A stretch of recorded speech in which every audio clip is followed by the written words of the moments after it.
శ్రేయాన్ ద్రవ్యమయాద్యజ్ఞ జ్ఞానయజ్ఞ పరంతప సర్వం కర్మాఖిలం పార్థ జ్ఞానే పరిసమాప్యతే.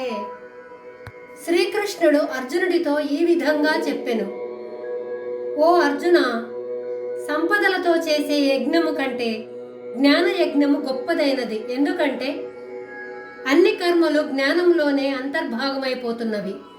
జ్ఞానం అంటే తత్వ విచారణ, ఆత్మానాత్మ వివేకము, ఇంద్రియాలను మనస్సును నిగ్రహించుకోవటం, ఏ విషయాన్ని మనస్సుకు పట్టించుకోకుండా ఉండటం ఇవే.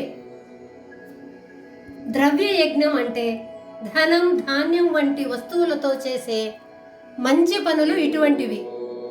ద్రవ్య యజ్ఞం కంటే జ్ఞాన యజ్ఞము గొప్పది. ఎందుకంటే ప్రతి జీవి యొక్క చివరి లక్ష్యము మరిచిపోయిన తన నిజస్వరూపమును తిరిగి జ్ఞాపకం తెచ్చుకొనుట జరుగుతుంది. అదే ఆత్మజ్ఞానము. మిగిలిన అన్ని సాధనలు, అన్ని పరమార్థ కర్మలు జీవునకు చిత్తశుద్ధిని కలిగించి జ్ఞానప్రాప్తిని కలుగజేయును. కర్మ అంతా జీవుని జ్ఞానం వద్దకు చేర్చిన తర్వాత, అంటే నది సముద్రంలో కలిసిపోయినట్లు కర్మ అంతా జ్ఞానంలో కలిసిపోతుంది. అంటే సముద్రంలో నదులన్నీ అంతర్భాగమైనట్లు జ్ఞానమునందు అన్ని కర్మలు, కర్మ ఫలితములు అంతర్భాగమైపోయినవి.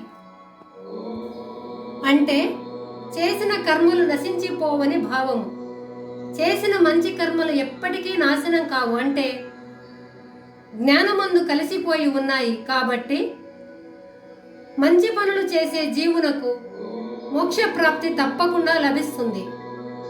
ఎప్పుడూ దేవుణ్ణి తలుచుకోవటం, మంచి పనులే చేయటం, ఇంకా భగవంతుని ఆరాధించటం వలన భగవంతుడు కరుణించి జీవునికి జ్ఞానం లభించేటట్లు అనుగ్రహిస్తాడు అని భగవానుడు తెలియజేసెను.